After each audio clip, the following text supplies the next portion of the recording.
Okay, now we're going to move on to the main topic of the night, which is Adepticon. It's coming. Yeah! It's not long now. Only 7 days till it starts. And probably less by the time the podcast's out. Sorry. There's a lot going on with it. But let's talk first about the non-10th edition stuff, because that's going to be a big topic. So, yeah. Golden Demon looks to be absolutely stunning amount of entries, like some beautiful stuff I've seen painted for it so far. I'm really looking forward to seeing what people get up to, especially because I'm not doing one this year. There's this one, and then the Warhammer Fest one. Yeah, it's weird they're so close together. Yeah. Kind of good, really, because I guess people will pick one and stick to it rather than trying to do both, which means that, like, apart from the people who can afford 2 holidays that close together, you're not going to get the same people, like, traveling between Golden Demons to win with, like, obviously different pieces, but, like, the same ridiculous amount of talent. So maybe it mixes things up a bit and forces people to pick, like, their nearest one. So the preview is going to be the big news. So let's move on to that. I'm so excited that we're probably going to get another season of Underworlds previewed. I hope. I know there was people screaming the sky is falling because the Underworlds Facebook group was folded into the Age of Sigmar Facebook group. So I totally hope that's not sign that Underworlds is being retired. It is in the danger zone in terms of its life. And yeah, that one last warband for the Cainite Shadow Stalkers, not Cainite, the Sisters of Cain, the Daughters of Cain, the Brides of Cain, was just like a normal unit of 5 soldiers rather than the usual diversity, they say. But the big deal, the two big things from that I'm taking away, that I'm bringing up right now. Firstly, I like Underworlds and hope it's sticking around, and their little poster for Underworlds doesn't have the usual subtitle, which I think means they're going to announce something. Also, secondly, this whole thing has allowed me to drag out talking about 40K for humor. Yeah, absolutely. Underworlds it seems to me more like it's been dying off towards the end of a season lately, rather than, I mean, you can say, yeah, that was a very ordinary warband, the Daughters of Cain one, but there's been some fantastic ones. And if, like, West Goblins, the rumors I've heard is that this is one of the first projects that they give new miniature designers when they start in the company. For the Age of Sigmar team, they'll be told, go design a warband.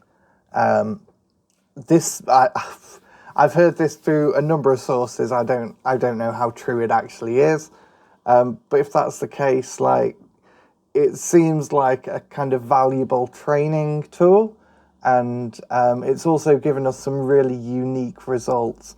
So I'd be really sad to see it ever retired. I'd like to think they'd just keep on doing these indefinitely, but yeah, it is a possibility. They could move away towards just focusing on Warcry, but I definitely think we've got another season coming here. I think they've got so Games Workshop does big army games, and there are other army game companies. I just don't think there are any fantastical or science fiction companies where you expect to have like 40 models aside. That's unique to Games Workshop. Yeah. Because only Games Workshop has the clout to get people to paint the 40 or 50 models you need to then pull your 30 or 40 models for the game from. Underworlds works, I think, a lot more like a traditional, what is it called? A traditional skirmish game that other companies might have. But, hey, if it's not working for them because it's too much of a big fish trying to swim in a not very deep pond, it's... But yeah, Underworlds, what else did we have? We had 40K. Age of Sigmar. Oh, right. Yeah, Now pull we've that slide seen up. Pull the slide up showing us what. Oh, God. Shouldn't have that window there's open. Um. Oh, you can't see any of this. Okay. no, I cannot. Well, it's nothing illegal. Um. But Age of Sigmar, Dawnbringer Underworld's warband would be amazing. yeah, we're waiting to see more of the Dawnbringers. What I think we will see is the rest of this Seraphon release, and it is going to be a proper range refresh from what I can tell. We haven't seen Skinks yet. We've seen some of the basic Saurus warriors. We haven't seen Croxigors. I reckon we could be a good chance of getting some of those. And there's countless other things in the range that could do with a bit of a tune-up. So, yeah, I really think we're going to see the rest of the Seraphon. And I'm super hyped. Maybe Super, more. super Maybe some hyped. more chameleons. Because we've got the Warcry warband, but Chameleons, yeah, chameleon skinks. That'd be a great one if to there's see. a variation or another unit of them on like sticks because they're ambushing from terrain or something, I don't know. Chameleons on mounts. Chameleons on big Yeah.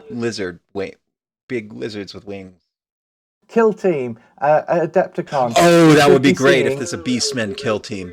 We should be seeing like Ordo Hereticus / Inquisition versus Beastmen. That's the rumor, and I would love that. I'm such a big Beastmen fan. I'd love them in 40k. Happy So good. murder cows.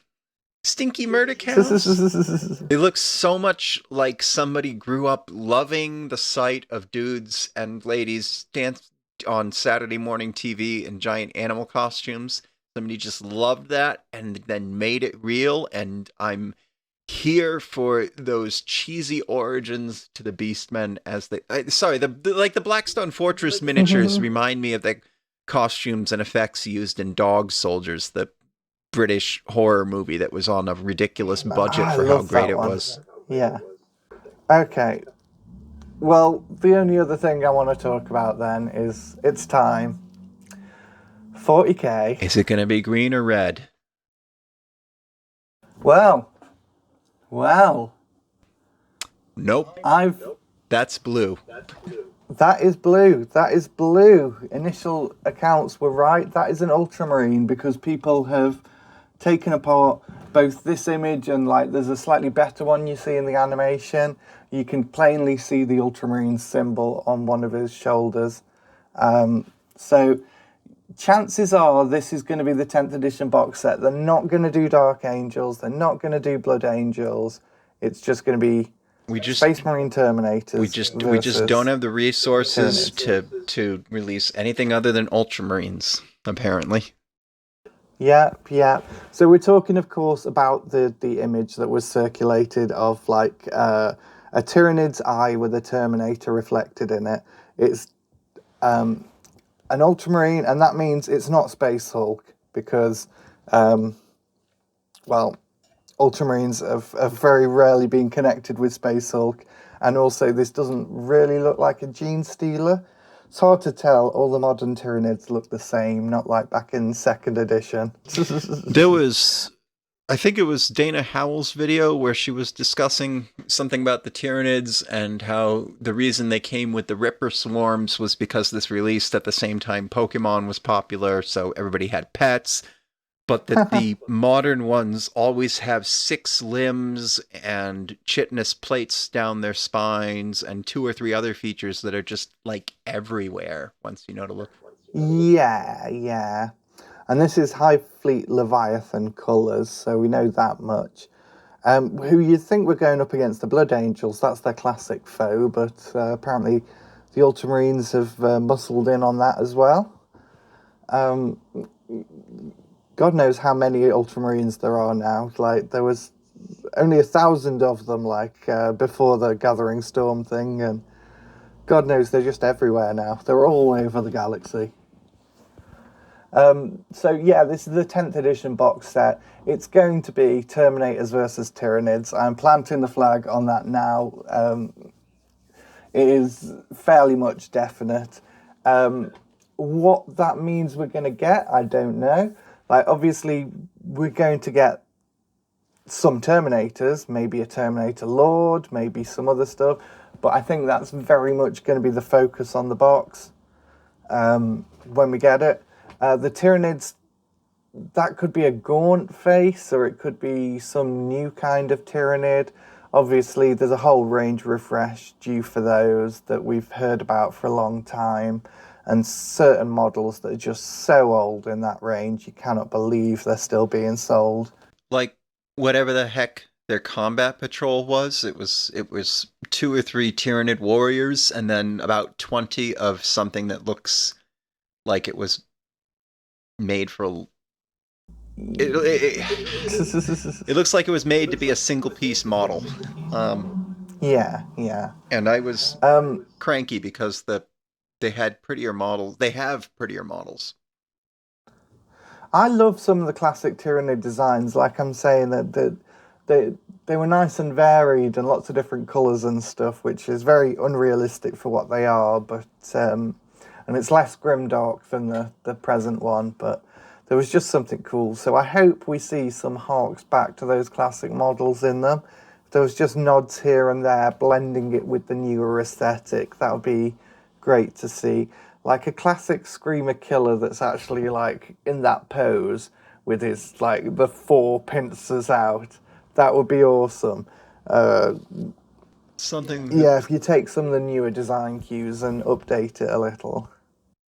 Something that's always bugged me is they can't seem to solidly camp whether these are actual animals with mutations or people in animal costumes in the design. In that, quite often they end up holding guns and swords in their little bug hands, and it's like, no, they should have giant claws. I got a thing to say about contents. The way Games Workshop did 10th edition, 9th edition, and I think both the Age of Sigmar ones, the second and third Age of Sigmar, they seem to have a big launch box, which is all the sprues, and then they'll do a small, medium, and large starter. This wasn't what they did with Age of Sigmar second version. It was what they did with 9th edition and Age of Sigmar 3. So they'll have a small box with troops for each side and a leader. They'll have a medium box with the same troops, maybe the same leader, but some elites for each side.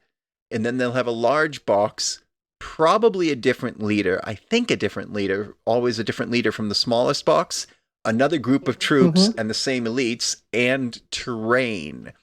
So if they do the lunch box this time, the lunch box will have double the number of troops of any of them, along with the super elite best friend sprue, and everything that's going to be in the so if you want to get all the models from the launch box, the cheapest way to do it is to buy the smallest box and a medium or big box, and then a separate sprue of heroes for each side. Because then you get the double number of troops that the launch box has, you get the elites, and you get both leaders. So, that's a great way to get a whole army quickly. Oh, yeah. Launch box is cheaper. My sort of speculation in question is, what do you think is going to be on the super elite sprue of the launch box, and what is going to be the normal troops that end up in both the starter? Will there always be Terminators, or will the Terminators only be in the launch box and the super elite box? It's hard to say. And the other thing is this going to be a boarding actions based one as well? I would be delighted of a lot of this kind of stuff we see. I would be delighted if something other than the go get 'em style of 40K stuck around. Yeah. I think it'd be. It is nice playing that scaled back, but I think people like the launch box having some big models in and stuff. So. Oh, and there's the fun. New Screamer Killer would be an ideal place for that, just saying. I'm afraid I don't know what a Screamer Killer is, which is why you might hear typing. Not a Screamer Typer, a Screamer Killer. Oh, but whatever that is, I like it. I don't know if we're going to see much of 10th edition at Adepticon. That would make sense. we will probably see more of a tease, but they will save the big reveal of the box for Warhammer Fest, because that's their big event, and it's the closest to release of it. Theoretically, it's like, what, kind of 2-3 months away, maybe? Which is kind of their hype cycle. Okay. They've still got the rest of Arcs of Omen to finish. Yep, and that is the Lion. It's got to be the Lion. I think if they turn out and say, surprise, it was Caius Sicaris all along or something, we'd be laughing and throwing eggs at them. We wouldn't be with pitchforks, because it's not Ultramarines losing something. So there'd be no pitchforks, but we'd all think they're dumb. Yep, it's got to be the Lion, and I also think we'll see the new Dante, or I hope we will. Okay. Because the Lion and Dante, just two obviously classic characters in 40k. Dante has needed a new sculpt for ages, obviously. A new Loyalist Primarch's always welcome when they only have Gilliman there. I think that's what we're going to see, and that's going to be the main focus. And they will then tease coming into 10th edition 40k. That'd be cool. I feel like they could give the Arcs of Omen a bigger cooling off period before they start 10th. I mean, they could have given, what was it, Pariah Nexus? Not Pariah Nexus. Whatever the previous one was, where the Necrons were reintroduced. They could have given that a bigger cooling off. Yeah. But I mean, it's their thing, and they know what they're doing, and their forecasting department is reasonably good, not perfect. Mm-hmm. Reasonably good in that they don't usually run out of stuff before they're done print. They usually have enough stuff to sell by the time they hit release. It seems they've got a predictable cycle going, at least, and I'm just, on the whole, I'm just really looking forward to seeing what's there, and I'm hoping it's good. So I used to love Tyranids, and like I said, the new ones have never really grabbed me as much, but I still do love them. So we've got each edition of Age of Sigmar or 40k seems to introduce a launch army for Stormcast or Ultramarines, and then go through some bad guys, and then mid game somebody gets a resculpt, somebody gets reborn. So with 8th edition, I think it was the Sisters that got the revamp. With 9th edition, the current one, the Squats came back. I don't know who came back in the middle of what's it called? Age of Sigmar 2nd. And I think it was Lumineth. Oh wait, was it Lumineth Realm Lords came back in Age of Sigmar 2? And then who's coming back in 3? We think it's Dawnbringers who are coming back in Age of Sigmar 3. So, anyway, the question then that I want to bring up and get all the juicy clicks and comments on this video is, who do you think is coming back in Warhammer 40k 10th edition? What is the new army?